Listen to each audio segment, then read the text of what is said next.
आरोग्यम धनसंपदामध्ये तुमचं पुन्हा एकदा स्वागत। थंडी सुरू झाली आहे। वातावरणानुसार माणसाने आहारात बदल करावा। थंडी शरीराला ऊर्जा मिळणारे पदार्थ आपण खाल्ले पाहिजेत। तर अशाच एका पदार्थाची रेसिपी आज मी तुमच्या समोर घेऊन येत आहे। त्या पदार्थाचं नाव आहे उडदाच्या डाळीचं घुटं।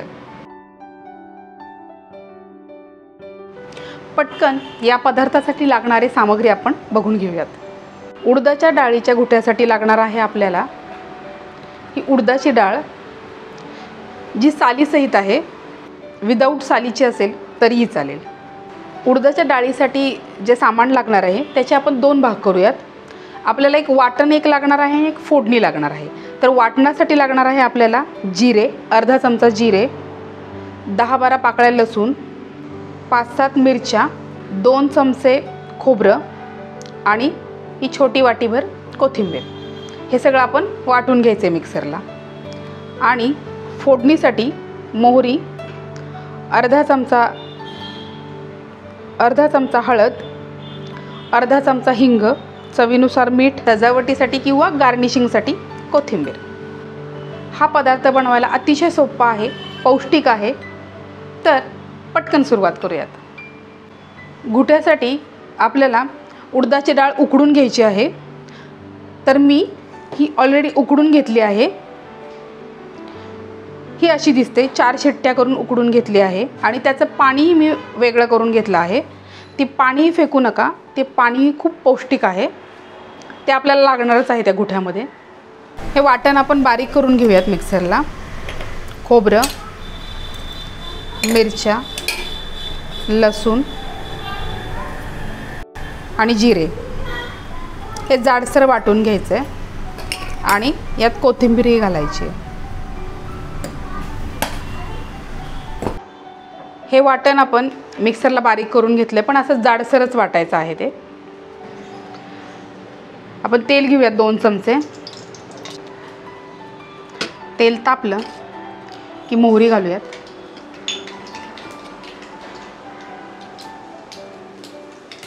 मोहरी तडतडली, गॅस कमी करून घेतो। हळद घालूया, हिंग,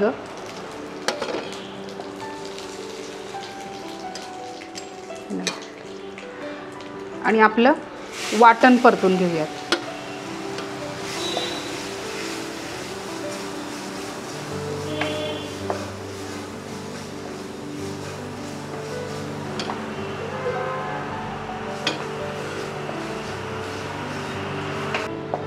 आणि वाटण परतून झालं की आपल्याला त्यात पण डाळ काढून ठेवली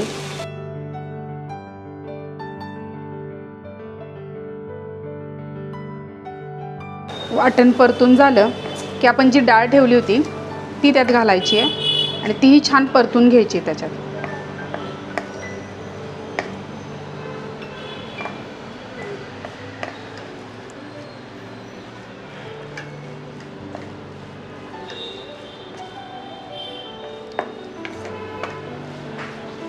ती आपण 2 मिनिटं छान परतून घेऊयात। हे उडीद जास्त करून हिवाळ्यातच का खातात तर ते पचनाला थोडेसे जड असतात आणि हिवाळ्यात आपली पचनशक्ती छान सुधारलेली असते, छान भूक लागते आपल्याला, म्हणून ते हिवाळ्यात जास्त करून खावेत। आणि ते पौष्टिक असतात, ते आपले ऊर्जा वाढवतात। मधुमेहींसाठी उडीद खूप चांगले असतात। यात आपण ते पाणी घालून घेऊयात ठेवलेलं।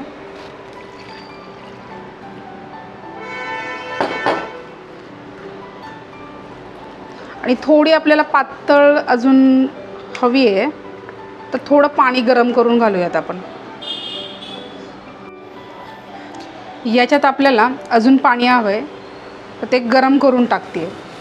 पाणी गरम का टाकावं हे तुम्हाला माहितीच असेल, तरी मी सांगते तुम्हाला की आपण तो पदार्थ करतोय तो एका सर्टन टेम्परेचरपर्यंत तो आलेला असतो। त्याचं टेम्परेचर तेवढं आलेलं असतं आणि आपण त्यात जर गार पाणी टाकलं तर त्याचं टेम्परेचर एकदम ड्रॉप होतं आणि त्या पदार्थाला एकदम शॉकमध्ये जातो किंवा एक झटका बसतो त्याला. तर तसं होऊ नये म्हणून त्याच टेम्परेचरचं पाणी टाकलं तर तो पदार्थाचं टेम्परेचर तेच राहतं आणि त्याची चवही बिघडत नाही. मीठ टाकायचं आहे. मीठ चवीनुसार मीठ टाकूयात आपण. मस्त वास येतो बघा. याला छान उकळी आली ना की आपण हे मस्त कोथिंबीर घालूयात बारीक चिरलेली.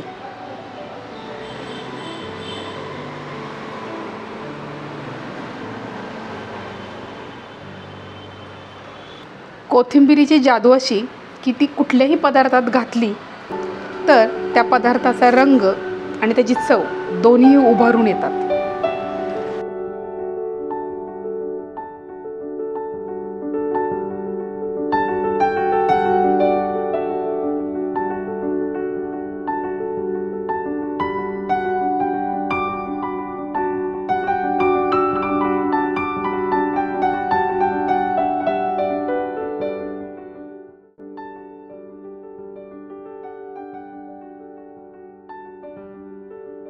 या थंडीसाठी हा परफेक्ट पदार्थ मी आज बनवला आहे.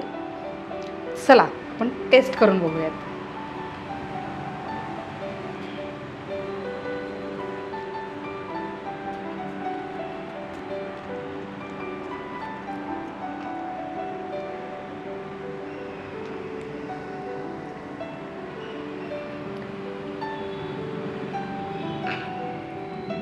मस्त,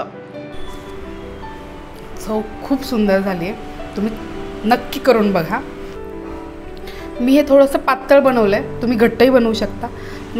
पातळ कसं तुम्ही भाकरीबरोबर किंवा पोळीबरोबर कुस्करून खाऊ शकता आणि हे असं प्यायलाही मजा येते. मस्त, तुम्ही नक्की करून बघा. पदार्थ एकदम सोपा आहे, वेळही कमी लागतो, थंडीसाठी एकदम परफेक्ट आहे. तर तुम्ही नक्की करून बघा. हा व्हिडिओ तुम्हाला कसा वाटला? आवडला असेल तर लाईक करा, कमेंट करा, आपल्या मित्रपरिवाराबरोबर शेअर करा. या चॅनलवर नवीन असाल तर नक्की सबस्क्राईब करा.